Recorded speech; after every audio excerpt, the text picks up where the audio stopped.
नमस्ते बच्चे, कैसे हो? ठीक है ना? तो चलो आज कक्षा 8 सब्जेक्ट हिंदी और इसमें इकाई 2 ईदगाह इकाई का हम पढ़ाई करेंगे। उसका लेखक है प्रेमचंद। सबसे पहले हम प्रेमचंद का परिचय देखेंगे। उसका जन्म सन 1880 और निधन सन 1936 में हुआ था। उपन्यास सम्राट प्रेमचंद का जन्म वाराणसी यानी कि उत्तर प्रदेश के पास लम्ही नामक गांव में हुआ था। उनका बचपन का नाम धनपत राय था। आरंभ में वे नवाब राय उपनाम से उर्दू में लिखते थे। बाद में प्रेमचंद नाम से हिंदी में लिखने लगे। मैट्रिक उत्तीर्ण होते ही अध्यापक बने, किंतु गांधी जी के असहयोग आंदोलन में सक्रिय होने के लिए उन्होंने सरकारी नौकरी भी त्याग दी थी। गोदान प्रेमचंद का सर्वश्रेष्ठ उपन्यास है। उनकी कहानियाँ मानसरोवर भाग 1 से 8 में संकलित है। साहित्य में प्रगतिवाद चेतना को उजागर करने के लिए जागरण तथा हंस पत्रिकाओं का संपादन किया था। प्रेमचंद की परिभाषा बोलचाल के निकट की है। ईदगाह प्रेमचंद की अमर कहानी है। कहानी का बाल नायक हामिद अपने दोस्तों के साथ ईदगाह जाता है।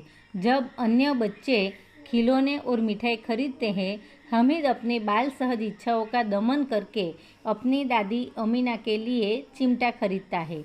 इसमें दादी के प्रति प्रेम तथा उपयोगी चीज खरीदने की विवेकपूर्ण बुद्धिमत्ता प्रकट होती है।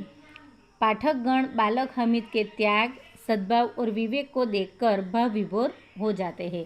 तो हम इस ईदगाह इकाई में समझेंगे कि इस छोटा बालक हामिद अपनी इच्छाओं पर काबू रखकर अपनी दादी के लिए चिमटा खरीदता है, क्योंकि ये हामिद जब इस दुनिया में आया है तो उसका पापा और अम्मा दोनों थे, लेकिन दोनों उसके पास आज नहीं है। जो है तो सब कुछ उसका दादी ही है।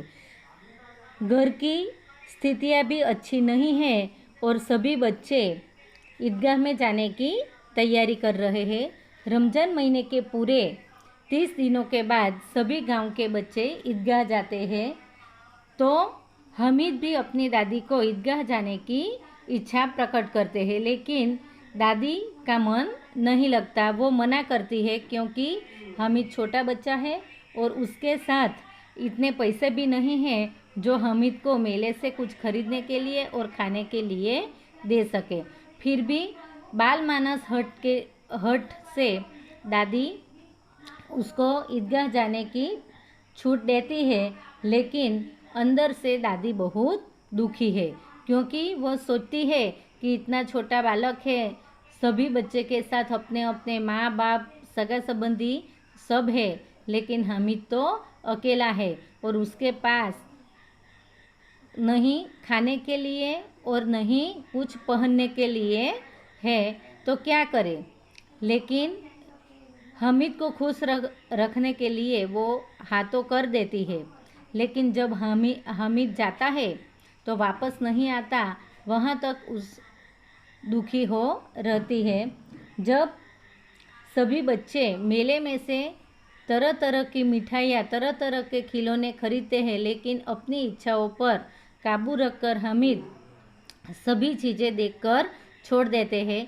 लेकिन एक लोहे का चिमटा देखकर उसके मन में ख्याल आता है कि जब मेरी दादियाँ चूल्हे से रोटियां उतारती है तो उसके हाथ जल जाते हैं, तो एक घर की एक उपयोगी चीज़ बन जाएगी और दादी भी खुश हो जाएगी।